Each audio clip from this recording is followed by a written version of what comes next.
안녕하세요. 저는 올해 29살이고 얼마 전까지만 해도 대학 시절부터 6년을 만나온 남자친구와 결혼을 준비하고 있던 예비신부였습니다. 예비신부였다는 말은 지금은 아니라는 소리니 이미 눈치채셨을 분들도 계실 것 같은데? 맞습니다. 저는 결국 파혼이라는 결정을 내리게 되었고 이렇게 제 이야기를 사연으로 보내게 되었네요. 제 나이를 고려해보면 6년 만난 그 세월이 결코 짧은 시간이 아니에요. 철이 들기 시작할 무렵부터 계산하면 거의 제 삶의 절반을 함께 한 사람이나 마찬가지입니다. 오래 만난 만큼 남자친구와 저를 동시에 알고 있는 지인들도 많았으니 그만큼 파혼을 결정하는데 신중해야 했고 고민도 많이 되었습니다. 그런데도 파혼을 결정하게 되었던 건 도무지 견뎌낼 수 없는 돈 없는 예비 신우의 갑질 때문이었어요. 예비 신랑이었던 남자친구는 대학교 들어가고 얼마 되지 않았던 신입생 시절에 학교 선배의 소개로 처음 알게 되었어요. 연애를 목적으로 받은 소개가 아니었다 보니 꽤 오래 지인으로 알고 지냈습니다. 제가 대학교 들어가서 처음 시작한 아르바이트가 카페 아르바이트였는데 당시 남자친구의 소개로 처음 시작했던 제 첫 아르바이트였어요. 이미 일을 하고 있던 남자친구가 그때 저한테 이것저것 많이 알려줬죠. 매일같이 같은 일터에서 시간 보내고 하다 보니 자연스럽게 정이 들었습니다. 하지만 그 관계가 연애로까지 발전하지는 못했어요. 남자친구가 군대를 가게 되었거든요. 하지만 편지도 주고받고 면회도 다녀오고 휴가 나오면 만나는 등 하면서 지속적으로 인연을 이어왔죠. 그리고 본격적으로 연애를 시작하게 된 건 남자친구가 복학하고 1년이 지나서였습니다. 그때부터 여태까지 만나왔고 얼마 전 결혼 이야기를 주고받게 되었어요. 연애를 워낙에 오래 했다 보니 남자친구의 가족관계 같은 기본적인 건 이미 다 알고 있었어요. 하지만 실제로 만나본 적은 없었죠. 위로 나이차가 조금 있는 누나가 있는 것도 알고 있었지만 실제로 만나볼 때까진 정말 결혼이 둘만 좋아서 하는 게 아니라는 걸 뼈저리게 깨닫게 되었습니다. 취직하기 전까지 저는 계속 카페에서 아르바이트를 했었어요. 처음 아르바이트를 시작한 건 대형 프랜차이즈였는데 계속 일하다 보니 다른 데는 어떻게 운영하나 궁금해져서 이곳저곳 돌아다니면서 일을 했습니다. 그렇게 자연스럽게 카페 일에 흥미를 갖게 되었고 이 바닥이 어떻게 돌아가는지도 대충 알게 되었죠. 좋은 대학 나와서 좋은 데에 취직하는 게 당연한 목표처럼 살아왔고 실제로 대학 졸업 후에는 제법 괜찮은 직장에 취직도 했었습니다. 하지만 제 월급은 아르바이트를 할 때보다 몇 배가 늘었는데 회사 일이 저랑 잘 안 맞았던 건지 도무지 행복하지가 않더라고요. 친구들은 배부른 소리를 하고 있다며 저한테 뭐라고 한마디들 했지만요. 하지만 시간이 갈수록 아무리 생각해봐도 이 길은 내가 갈 길이 아니라는 생각이 들었습니다. 그때부터 제 카페를 운영해야겠다는 꿈을 키워나갔어요. 부모님 돈으로 편하게 공부해서 대학까지 졸업했으니 더는 부모님께 신세 지는 건 말도 안 된다고 생각했고 그때부터 미친 듯이 월급을 모으기 시작했습니다. 다행히도 벌이가 꽤나 괜찮았던 회사를 다녔었고 현장직의 감을 잃지 않기 위해서 퇴근 후에는 밤 12시까지 집 근처 대형 프랜차이즈 카페에서 일도 했다 보니 사실상 투잡이나 마찬가지였기에 돈을 모으는 건 수월했어요. 몸은 피곤하긴 했지만 제 꿈을 생각하니 힘든 것도 모르고 일을 했네요. 그리고 결국 얼마 전 제 카페를 열 수 있게 되었습니다. 사실 부모님 도움을 조금 받기는 받았어요. 비싼 돈 들여서 좋은 대학 보내놓고 좋은 회사 취직시켜놨더니 장사한다고 회사 그만두겠다는 저를 처음에는 이해 못하셨는데 요 근래 제가 투잡까지 뛰어가며 목표를 위해 열심히 하는 걸 보고서는 제 진심을 인정해주시고 도와주셨습니다. 도와주셨다는 게 그냥 큰 돈을 저한테 주셨다는 건 아니에요. 원래도 저희 부모님이 장사를 하셨던 분들이라 계산 하나만큼은 칼 같으신 분들이거든요. 카페 월 수입에서 제가 매달 일정 비율로 부모님께 원금을 갚는 식으로 자금을 대주셨던 겁니다. 대신 이자는 받지 않기로 했고요. 저도 그 편이 훨씬 부담이 덜하니 좋았습니다. 잠도 줄여가며 투잡 뛰고 아주 난리도 아니었었는데 카페를 차리니 열자마자 장사는 좀 안 될지라도 마음의 여유가 생기더라고요. 그리고 그때쯤에서 남자친구도 저에게 청혼을 해왔습니다. 신입생 때부터 알았고 대학교 때부터 6년을 만나왔으니 거의 10년 인연이었죠. 그렇다 보니 저희 주변 사람들도 당연히 둘이 결혼을 할 거라고 생각하고 있었어요. 저 또한 6년 연애하면서 속 한 번 썩인 적 없던 남자친구에게 확고한 믿음이 있었기에 조건, 이런 건 따져보지도 않고 남자친구의 청혼에 알겠다 했고요. 각자 집에 서로를 소개시키고 얼마 지나지 않아서 양가 상견례가 있었습니다. 상견례 중 저희 어머니께서 먼저 말씀을 꺼내셨죠. 형식적인 예물예단은 건너뛰고 차라리 그 돈으로 애들 뭐 필요한 거나 하나 더 해주는 게 어떠시겠냐고요. 예비 시부모님도 그 말에 동의하는 분위기였어요. 그러는 김에 식장에서 축의금 들어오는 것도 그렇게 큰 돈이 아니니 애들 새 출발하는데 보태자고도 하셨죠. 허례허식을 생략한 결혼을 하자고 했고 집과 혼수는 절반씩 하기로 이야기도 끝났습니다. 전반적으로 상견례 분위기는 의견이 어긋나는 거 하나 없이 정말 좋았었죠. 네, 시부모님 되실 분들도 남자친구처럼 참 좋은 분이다 싶었어요. 좋은 부모 밑에 좋은 자식 나는 거라는 생각이 들었지만 예비 신우를 만나보고 나니 또 무조건 그런 건 아닌가 보다 하는 생각도 들었습니다. 정말 같은 한 가족이 맞나 싶을 정도로 너무나도 색깔이 다른 사람이었거든요. 예비 신우가 위치는 어떻게 알았는지 한 번은 제 카페에 찾아온 날이 있었어요. 제 가게가 번화가에 위치해 있는 그런 곳이 아니거든요. 프랜차이즈 카페도 아니고요. 예비 신우가 이쪽 동네에 연고가 있을 리도 만무했죠. 커피 한 잔 마시러 온 건 아닐 테고 지나가다 들른 건 더더욱이 아닐 거라 생각했습니다. 한 번 보면 두 번 다시 까먹지 못할 강한 인상이라 가게에 들어오는 걸 보고 단번에 예비 신우임을 알아차렸어요. 말했던 대로 여긴 왜 왔나 싶었죠. 예비 신우는 저한테 인사 대신 나 알지? 하고 말을 건네고는 커피는 설탕 많이 넣어서 한 잔 맛있게 부탁한다더라고요. 너무나도 자연스럽게 돈은 안 내도 되지? 하고 묻길래 그러시라 했습니다. 커피를 내주고 저는 다시 자리로 돌아가려는데 이리 좀 와서 앉아보라고 하더라고요. 오늘 할 이야기가 있어서 찾아온 거라면서 말이죠. 그런데 그때 당시 카페에 일하는 사람이 저밖에 없던 상황이었어요. 손님은 거의 없었지만 그래도 언제 들어올지 모르는데 자리를 비우고 싶지 않았죠. 하지만 예비 신우는 아랑곳하지 않고 손님 오면 바로 보내줄 테니 와서 앉아보라고 막무가내로 나오더군요. 하는 수 없이 예비 신우한테 붙잡혀서 자리에 앉았습니다. 그래도 시원시원하게 쓸모없는 말 한마디 하지 않고 단도직입적으로 본론부터 이야기를 하더라고요. 상견례 당시에는 저희 부모님도 계셨고 자기 부모님 체면도 챙기고 해야 하니 따로 말을 꺼내지 않고 그냥 옆에서 듣고만 있었답니다. 그런데 아무리 생각해도 이건 짚고 넘어가는 게 맞는 거라는 생각이 들어서 이렇게 제 일터까지 찾아온 거라고요. 결론만 짧게 말하자면 아무리 요즘 반반결혼이 추세라지만 그래도 형편 괜찮은 집에서 좀 더 부담하는 게 이치에 맞는 거라는 소리였어요. 저는 이때까지만 해도 신우가 어떤 사람인지 여긴 왜 왔는지 그 의도를 몰랐기 때문에 솔직하게 부담을 더하는 게 무슨 말인지 잘 이해가 가질 않는다고 대답했습니다.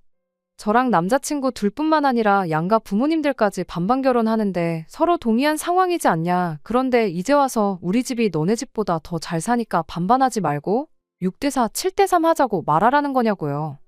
예비 신우는 자기가 그런 뜻으로 한 말이 아니라면서 저보고 잘 좀 생각해보랍니다. 설마 양가 부모님이 있는 자리에서 이미 결론 지은 이야기를 어떻게 바꿀 수 있겠냐고 하더라고요. 그때까지도 예비 신우가 도무지 무슨 이야기를 하는지 도저히 이해가 가질 않았죠. 예비 신우는 반반 결혼한다고 해서 세상 누가 10원 단위까지 딱 절반해서 결혼을 하겠냐고 말을 하더군요. 그냥 유도리 좀 부리면 얼마든지 성의 표시를 할 수 있는 거 아니겠냐고 열변을 토하더라고요. 당최 무슨 소리를 하는 건지 도무지 모르겠다 싶었는데 정말 구세주같이 그때쯤부터 손님이 가게로 들어오기 시작했어요. 덕분에 자리에서 일어날 수 있었죠. 피크타임일 때라 손님들이 연속해서 계속 들어오고 있었고 예비 신우도 더는 기다리기 싫었는지 자리에서 그냥 일어나 버렸어요. 손님 주문 받고 있는데 그런 건 아랑곳하지도 않고 새치기를 하더니 카운터 위에 종이를 하나 휙 던져놓고 가더라고요. 깜짝 놀라서 이게 뭐냐는 표정으로 예비 신우를 쳐다봤더니 예단 목록이니까 쭉 훑어보고 참고하라고 하고는 자리를 떠나더군요. 주문하던 손님도 가게를 나가는 예비 신우를 어이없이 쳐다봤어요. 제 앞에 던지듯이 두고 간 예단 목록을 보더니 자기가 좀 봐도 되겠냐고 물어보시더라고요. 그래서 그러시라고 했는데 그 손님분이 종이를 보고 소리내서 웃으시더니 저한테 종이 돌려주면서 원래 내가 오지랖 부리는 성격은 아닌데 생각 잘해보라고 조언 한마디 해주시더라고요. 밀려드는 손님분들 주문이 다 끝나고 겨우 한숨 돌릴 시간이 돼서 예비 신우가 적어준 예단 목록을 봤어요. 그걸 예단 목록이라고 부르긴 조금 그랬어요. 그냥 자기 갖고 싶은 것들만 쭉쭉 적혀 있었거든요. 분수에 맞지도 않는 명품 가방에 지갑이며 옷과 구두까지. 그냥 그 명품 브랜드로 위아래 한 벌 쭉 빼입고 싶은 건가 싶었네요. 형편 나은 집에서 좀 더 해야 한다는 소리가 반반 결혼은 이미 부모님들끼리 그렇게 하기로 정했으니 어쩔 수 없지만 나한테는 사비를 털어서라도 성의 표시를 해라. 뭐 이런 소리였던 거였죠. 거기 적혀있는 명품들의 액수가 얼마이건 간에 금전적인 면에서는 솔직히 내야 하면 못 낼 액수는 아니었지만 말도 없이 찾아온 것 하며 자기 할 말만 하고 종이 한 장 집어던지고 갔던 태도하며 그런 것들이 마음에 안 들더라고요. 이게 말로만 듣던 시짜짓, 신호 갑질인가 싶었어요. 어이가 없어서 그대로 남자친구한테 전화했어요. 오빠네 누나가 내 가게까지 찾아와서 예단 목록이랍시고 자기 갖고 싶은 거 적어서 던져놓고 갔는데 이거 오빠네 집에서도 다 알고 있는 이야기냐고요. 남자친구가 제 말을 듣기가 무섭게 우리 누나가 거길 왔다 갔냐며 미안하다고 하더라고요. 무슨 일이 있었는지 자세한 이야기는 시작도 하지 않았지만 누나가 왔다 갔다는 사실만으로도 바로 미안하다 사과를 하는 거 보니 남자친구도 이미 자기 누나가 어떤 사람인지 대충은 알고 있는 듯 싶었습니다. 일단 자기가 누나랑 말해보겠으니 신경 쓰지 말고 있으라고 하더라고요. 그래서 그런가 보다 하고 알아서 잘 해결하겠거니 싶었습니다. 그런데 새벽 1시에 모르는 번호로 전화가 걸려왔어요. 일부러 안 받고 있으니 누가 이기나 보자는 식으로 계속 전화가 걸려와서 결국 전화를 받았습니다. 전화를 건 주인공은 예비신우였어요. 나중에야 알게 된 건데 저한테 전화하겠다고 동생 잠들 때까지 기다렸다가 몰래 핸드폰 비밀번호 풀어서 제 번호를 알아냈던 거더라고요. 아무튼 전화를 처음 받았을 땐 진짜 장난 전화인가 싶었어요. 제가 잠결이기도 했고 전화 받자마자 다짜고짜야 너 하면서 뭐라 알아듣지 못할 소리를 혼자 짓거리고 있었거든요. 그걸 왜 동생한테 그걸 다 말을 했냐고 내가 직접 찾아가서 좋게 좋게 말해주니까 너 내가 아주 만만해 보이냐 어쩌냐 뭐라고 따지는데 그때서야 전화한 사람이 예비신우였다는 걸 알았네요. 남자친구한테 전화했었을 때 이미 남자친구 반응 보고 이 예비신우라는 사람이 제정신은 아니라는 걸 대충 짐작하고 있던 상황이었다 보니 괜히 일 크게 만들기도 싫고 또 한참 자던 중에 깨서 받은 전화라 너무 피곤하기도 해서 더 분위기 험해지기 전에 먼저 져주는 척 나갔습니다. 생각해보니까 상견례 때 저희 집에서 예물 예단하지 말자고 했고 어머님 아버님도 알겠다 하고 축의금도 애들 주자는 식으로 이야기하지 않았었냐고. 그런데 생각도 못한 예단 이야기가 나와서 남자친구한테 확인차 물어본 거라고 대답했어요. 그랬더니 저보고 말 잘했다고 부모님들끼리만 이야기한 것부터가 문제라고 하더라고요.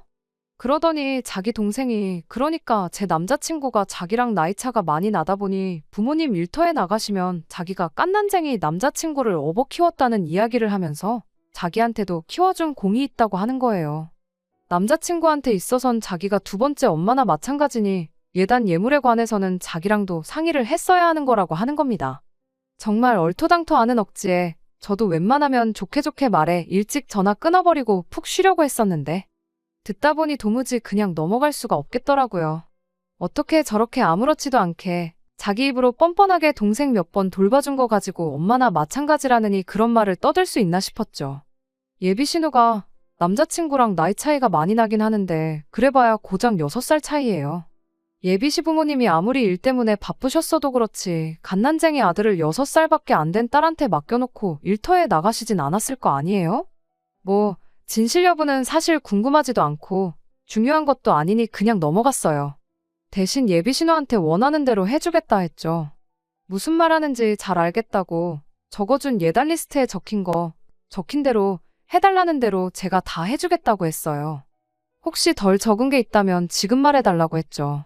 예비신우는 이게 웬 떡이냐 하는 반응이었습니다. 애써 머릿속에 브랜드가 뭔지 제품명이 뭔지도 잘 기억 안 나는 걸 짜내서 말해주더라고요.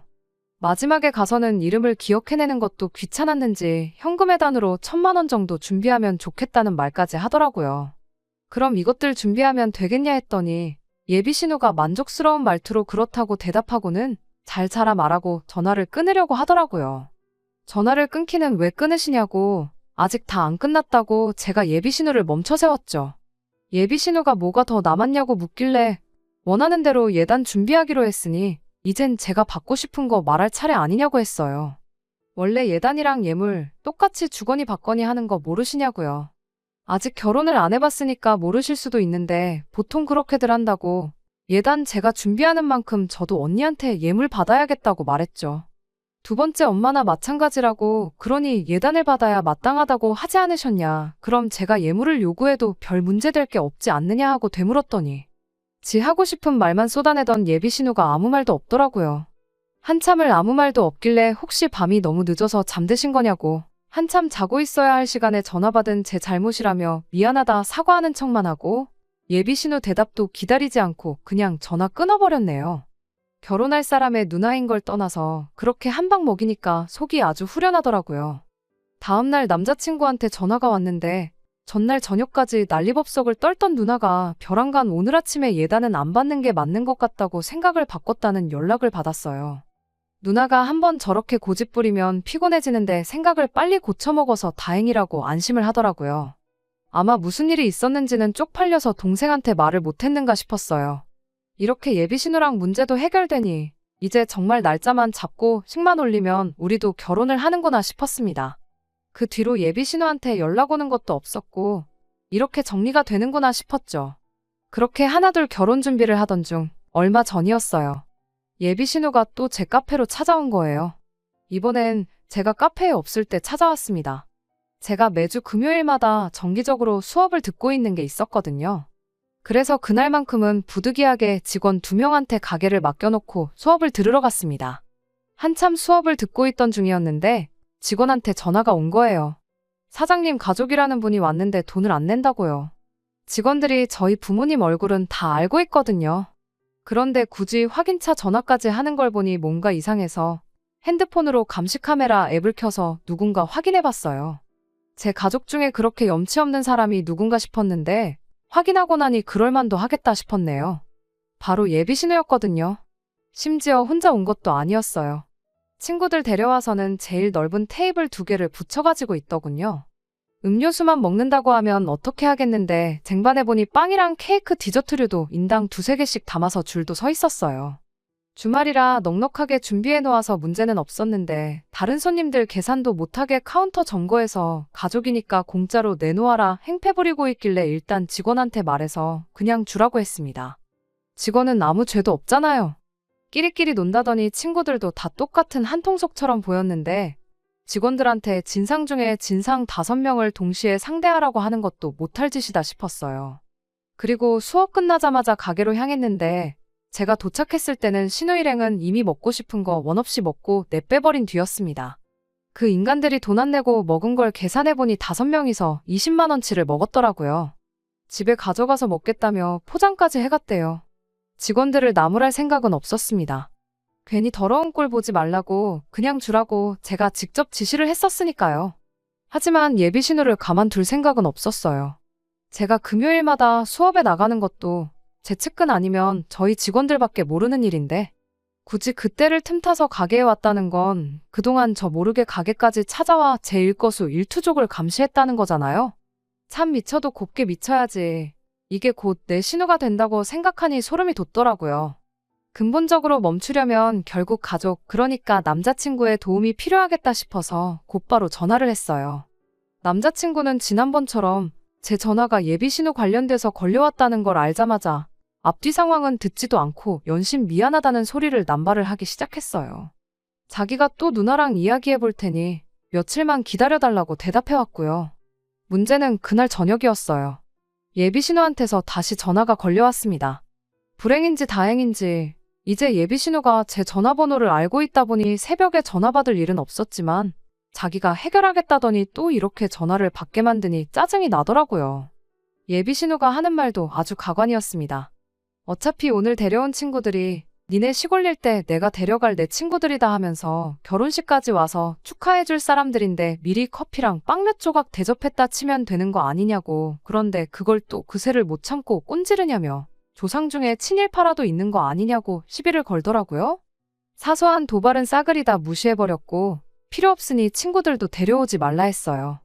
언니 친구들 없어도 내 결혼 축하해줄 사람 널리고 깔렸다고요. 그랬더니 있는 집 것들이 더하다더니 진짜 그렇다고 하면서 나랑 내 친구들이 축의금 안 내고 밥값만 축 내고 갈까봐 아까워서 그러는 거 아니냐고 빈정거리더라고요. 저는 정말 아무 말도 안 했는데 저런 소리를 하는 걸 보니 제가 예단 안 해줬다고 친구들 끌고 와 제 가게 쳐들어가서 공짜로 이것저것 뜯어먹고 그걸로 모자라 제 결혼식에 그 친구들 다시 끌고 와서 축의금 안 내게 하고 밥만 처먹이고 보낼 계획이 있다는 사실을 자백하고 있구나 딱 알았죠.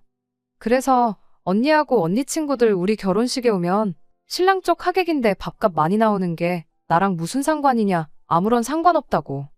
그러니 10명이고 100명이고 데려올 테면 데려와 보라고 했네요. 아뿔싸 싶었는지 한참 또 아무 말도 없다가 머리로는 도무지 저를 이기지 못하겠다 싶었는지 마지막에 가선 어거지를 부리기 시작했어요. 집에 돈 좀 있다고 아주 눈에 뵈는 게 없냐면서. 네가 지금 신호알기를 우습게 아는데 어디 결혼만 해보라고 시집살이 한번 제대로 준비해서 신호 무서운 게 뭔지 알려주겠다고 으름장을 놓더라고요.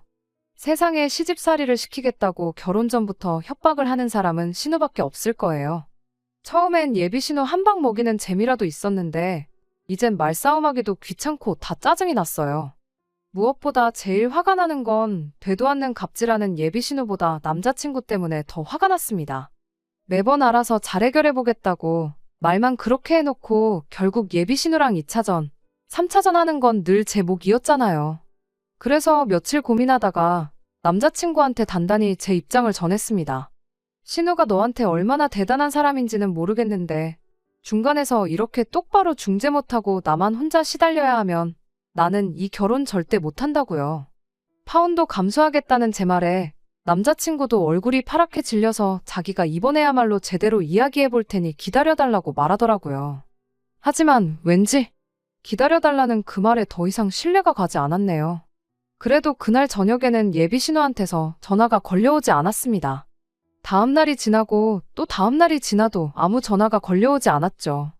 말한 대로 잘하고 있는 건가 싶었는데 그 다음 날 오후에 가게에 출근했더니 예비 신우가 한쪽 자리에 앉아서 저를 기다리고 있더라고요. 표정은 무슨 못 먹을 걸 먹기라도 했는지 똥 씹은 표정을 하고는 말이죠. 할 이야기가 있어서 찾아온 것처럼 보여 직원한테 미안한데 몇 분만 가게 좀 더 봐달라 말하고 맞은편 자리에 앉았습니다. 미안하다고 억지 사과 받고 싶은 생각도 없었어요. 단지 자기가 뭘 잘못했는지 깨닫고 앞으로 잘 지내보자고 한마디만 했으면 저도 여태까지의 악연은 그냥 잊어주려고 했죠. 그런데 예비 신우는 정신을 못 차리고 저랑 마지막 거래를 하러 왔던 거예요. 예단 리스트에 적어놓은 명품 가방 그거 하나만 사주면 자기가 평생을 두고 너한테 시집살이 시키는 일은 없을 거라면서요. 이젠 저도 볼장 다 봤다 싶어서 한마디 했어요. 마음에서 우러나지도 않는데 자꾸 해달라고 해봐야 나는 언니한테 단돈 100원도 쓰고 싶은 생각 없으니 그만 포기하라고요. 그랬더니 자기가 동생 얼굴 봐서 한번 참고 결혼 허락해주러 왔더니 말하는 싸가지 좀 보라며 들고 일어서더군요. 그러더니 제 머리끄댕이를 붙잡았어요. 직원이 재빨리 상황을 말리러 와서 더 큰일은 없었지만 제 얼굴에 작은 긁힌 상처가 생겼습니다. 그 길로 가게문 잠궈놓고 경찰 불렀어요. 신우가 먼저 저를 건드렸고 저는 반격도 하지 않았으니 꿀릴 게 하나도 없었습니다. 거기에 필요한 증거들은 전부 실시간으로 저장되고 있었기도 하고요. 경찰서 가서 신우랑 같이 조서 쓰고 있는데 남자친구랑 예비시 부모님이 후다닥 들어오더라고요. 예비 시어머니가 제 얼굴에 난 상처를 보고 미안해서 어쩌냐고 결혼식 때 흉이라도 남아있으면 어떡하냐고 걱정을 해주시더라고요. 그래서 거기다 대고 걱정 마시라고 했어요. 저는 이 결혼 못하겠다고 오늘부로 파혼이라고요. 남자친구한테는 다음 주까지 예약해놓은 거 전부 취소할 테니 그렇게 할라 말하고 위약금이 필요할 수도 있으니 말하면 말하는 대로 늦지 않게 돈이나 보내달라고 말했습니다. 파혼이라는 말에 예비 시어머니는 뒷목부터 잡으셨고 남자친구는 제 말 끝나기가 무섭게 제 앞에 무릎을 꿇고 빌더라고요. 누나 일은 미안한데 결혼하면 나랑 사는 거지 누나랑 사는 거 아니지 않냐고. 제발 한 번만 봐달라고 비는데 뭔가 잘못 생각하고 있는 것 같다고. 오빠네 누나 일로 짜증이 난 건 맞지만 파혼을 결심하게 만든 건 오빠 때문이라고 정정해줬습니다. 언니가 처음 내 가게를 찾아온 것부터 오빠가 주소를 알려줬던 거 아니냐. 언니가 어떤 방법을 썼던 간에 내 전화번호 알아낸 것도 오빠 통해서지 않느냐고요. 솔직히 자고 있을 때 몰래 번호 훔쳐갔다는 것도 믿기지가 않는다고 했어요. 몇 번을 부탁해도 누나랑 이야기해보겠다고만 하지 해결한다고 말한 것 중에 말처럼 된 게 뭐가 있냐고 따졌죠. 결국 오빠는 누나 모시기는 그런 사람이라고요. 지금부터 이런데 결혼하면 얼마나 더 하겠냐고. 지금도 이렇게 꼴 보기 싫은데 그 꼴 더는 보고 싶지 않으니 지금 파혼하는 거라고 딱 잘라 말해줬죠. 그리고 제 얼굴에 난 상처를 가리키며 이건 그동안의 정을 봐서 합의해주겠다 했어요. 대신 합의금으로 땡땡땡땡 거 명품 가방 하나 사오라고 말했죠. 그거 안 사오면 합의는 없을 테니 신우 이름에 빨간 줄 한번 그어보자고 했네요. 눈치채신 분들도 계실 텐데 제가 합의금 대신 가져오라던 가방은 예비 신우가 예단 목록 첫 줄에 적어놓은 그 가방이었습니다. 어떻게는 내 돈으로 그 명품 가방 받아다가 들고 다니는 게 소원이었나 본데 이젠 자기 돈으로 자기가 갖고 싶어 하던 그 가방을 저한테 사주게 되었으니 얼마나 속이 쓰리겠어요? 예비 신우가 제발 봐달라고 자기가 차라리 반성문을 쓰겠다고 빌었는데 반성문이 뭐 밥 먹여주는 것도 아니고 지어내면 얼마든지 지어낼 수 있는 걸로 내 용서를 받을 생각 말라고 했습니다. 남자친구도 예비시 부모님도 더할 나위 없이 좋은 분들이셨어요. 솔직히 앞으로 제가 누구를 만난들 그 사람들보다 좋은 사람을 만날 수나 있을지 확신도 생기지 않을 만큼 말이죠. 하지만 아무리 생각해도 제 남은 인생에 예비 신우 같은 사람을 가족으로 두고 있을 자신이 없어서 결국에는 파혼을 하게 되었습니다. 세상이 어느 땐데 호칭 앞에 시자 들어간다고 해서 갑질을 해도 된다고 생각하나요? 저 말고도 혹시 아직 결혼을 하지 않으셨거나 결혼을 생각하고 계신 분들이 계시면 갑질하는 시댁을 만나지 않으셨으면 좋겠네요. 혹여나 만나게 되더라도 시자 들어가는 거 벼슬 아니니 겁내지 말고 하고 싶은 말 있으면 다 해버리라고 말씀드리고 싶네요. 끝까지 들어주셔서 감사합니다. 오늘의 사연은 여기까지입니다. 구독과 좋아요, 알람 설정 부탁드리고 더 좋은 사연으로 다시 찾아뵙겠습니다. 감사합니다.